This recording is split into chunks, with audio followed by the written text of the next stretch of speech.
Hello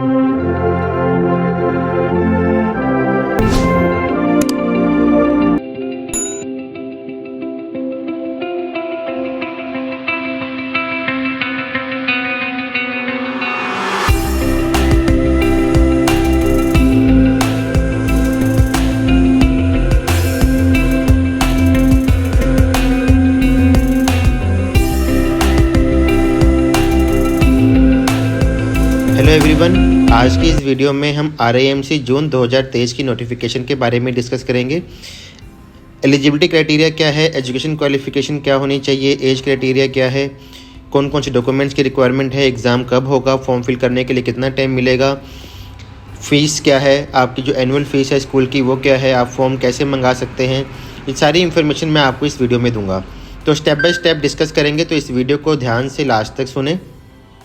exam आपका 3 जून 2023 को आपका एग्ज़ाम है।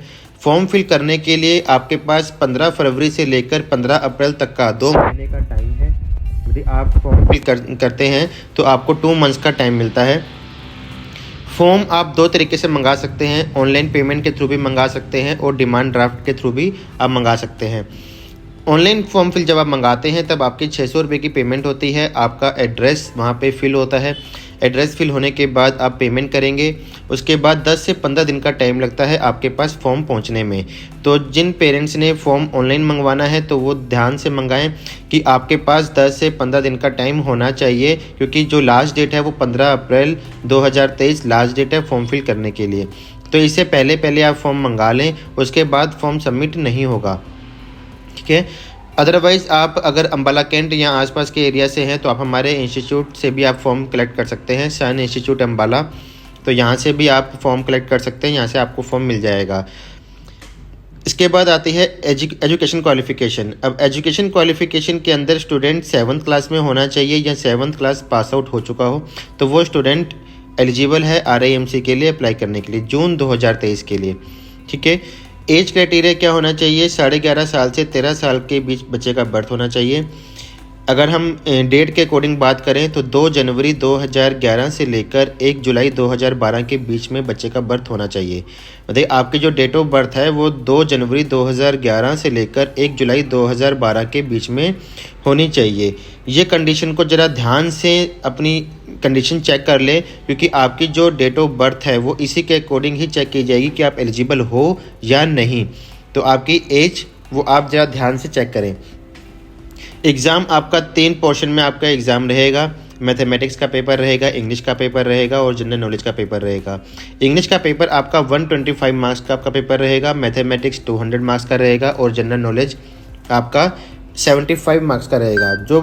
जो स्टूडेंट्स रिटन एग्ज़ाम क्वालिफाई कर जाएंगे तो उसके बाद उन्हें वाइवा के लिए बुलाया जाएगा। 50 मार्क्स का वाइवा होगा। तो आपका एग्ज़ाम क्वालिफाई होने के बाद आपका इंटरव्यू होगा, तो 50 मार्क्स का आपका इंटरव्यू रहेगा। मैथमेटिक्स का जो पोर्शन रहेगा, जो मैथमेटिक्स का सेक्शन है वो 1.5 घंटे का टाइम मिलेगा आपको पेपर करने के लिए। सब्जेक्टिव पेपर होगा, ऑब्जेक्टिव नहीं होगा, तो ध्यान से सब्जेक्टिव पेपर होगा। 1.5 घंटे का आपको टाइम मिलेगा। जनरल नॉलेज के लिए आपको 1 घंटे का टाइम मिलेगा और इंग्लिश के पोर्शन के लिए आपको 2 घंटे का टाइम मिलेगा। इंग्लिश का भी सब्जेक्टिव है और मैथमेटिक्स का भी सब्जेक्टिव है। जनरल नॉलेज का जो पेपर है, ठीक है, वो आपका 75 मार्क्स का है, तो वो आपका ऑब्जेक्टिव रहेगा। उसके बाद डॉक्यूमेंट्स, हमें कौन कौन से डॉक्यूमेंट्स की ज़रूरत है। आपके पास आपका बर्थ सर्टिफिकेट होना चाहिए, डोमिसाइल सर्टिफिकेट होना चाहिए। अगर आप रिजर्व कैटेगरी से हैं तो SC ST का सर्टिफिकेट होना चाहिए। और जब आप फॉर्म फिल करेंगे तो आपको स्कूल से एक फॉर्म मिलेगा, आपको स्कूल स्टडिंग सर्टिफिकेट उसे बोलते हैं। तो स्कूल से आपको फॉर्म मिलेगा, उसके अंदर आपकी डेट ऑफ बर्थ मेंशन होगी, आप कौन सी क्लास में पढ़ रहे हैं, आपका नाम, आपके फादर का नेम, सारी इन्फॉर्मेशन उसके अंदर होती है। आपकी फ़ोटोग्राफ उसमें अटैच होती है। तो एक स्कूल स्टडिंग सर्टिफिकेट आपको स्कूल से लेकर लगाना है। आपके आधार कार्ड के दोनों साइड की फ़ोटोकॉपी आपको लगानी है, 2 पासपोर्ट साइज़ फ़ोटोज़ आपको लगानी है। फॉर्म कैसे फिल करना है, सारी इन्फॉर्मेशन एक मेरी वीडियो है जिसका लिंक डिस्क्रिप्शन में आपको मिल जाएगा। उस वीडियो से आपको आइडिया हो जाएगा कि फॉर्म कैसे फिल करना है।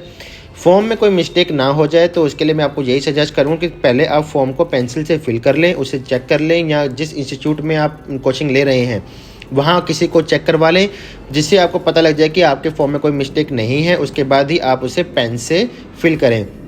क्योंकि अगर आप फॉर्म गलत फिल कर देते हैं तो आपका फॉर्म रिजेक्ट हो जाएगा। बॉयज़ एंड गर्ल्स दोनों एलिजिबल है, तो ध्यान रखें कि जो गर्ल्स है, पहले गर्ल्स एलिजिबल नहीं हुआ करती थी एग्ज़ाम देने के लिए, अब गर्ल्स भी एलिजिबल हैं, एग्ज़ाम दे सकती हैं।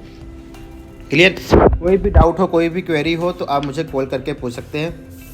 आपकी जो एनुअल फीस है, एनुअल फीस जनरल कैटेगरी के लिए 77,500 रुपीज़ एनुअल फीस है। 30,000 रुपीज़ आपकी सिक्योरिटी है जो रिफंडेबल है, तो टोटल आपका हो जाता है 1,07,500 रुपये, 1,07,500 रुपीज़। अगर आप रिजर्व कैटेगरी से हैं जिसमें आपकी SC ST कैटेगरी आती है, 63,900 रुपीज़ आपकी एनुअल फीस है, 30,000 रुपीज़ आपकी सिक्योरिटी है, तो टोटल हो जाता है आपका 93,900 रुपीज़। ये आपकी फ़ीस है, एनुअल फीस जो आपको फ़ीस पे करनी होती है जब आपका RIMC में एडमिशन हो जाता है, उसके बाद आपको ये फ़ीस आपको वहाँ पे करनी होगी। इसके अलावा कोई भी आपको कोई क्वेरी हो, कोई डाउट हो, तो मेरा नंबर आपको स्क्रीन पर आपको आ रहा है, तो आप मेरे नंबर पर कॉन्टैक्ट करके आप मुझसे कोई भी आपका डाउट है, क्वेरी है, तो आप मुझे क्लियर कर सकते हैं। ठीक है, थैंक यू सो मच। कोई भी स्टडी मटेरियल आपको कुछ चाहिए पढ़ने के लिए तो वो आप हमसे कॉन्टैक्ट कर सकते हैं। हमारे हेल्पलाइन नंबर पर आप कॉन्टैक्ट करें, आपको मटेरियल जो है मिल जाएगा। हमारी मोबाइल एप्लीकेशन है, मोबाइल एप्लीकेशन भी आप डाउनलोड कर सकते हैं, उसका लिंक जो आपको डिस्क्रिप्शन में मिल जाएगा। मोबाइल एप्लीकेशन से आपको हमारा स्टडी मटेरियल की PDF फाइल्स, हमारी टेस्ट सीरीज ये आपको वहाँ मिल जाएंगी। करंट अफेयर्स की आपको मैगजीन्स वहाँ मिल जाएगी, आप डाउनलोड करके प्रिंट आउट निकाल सकते हैं, पढ़ सकते हैं।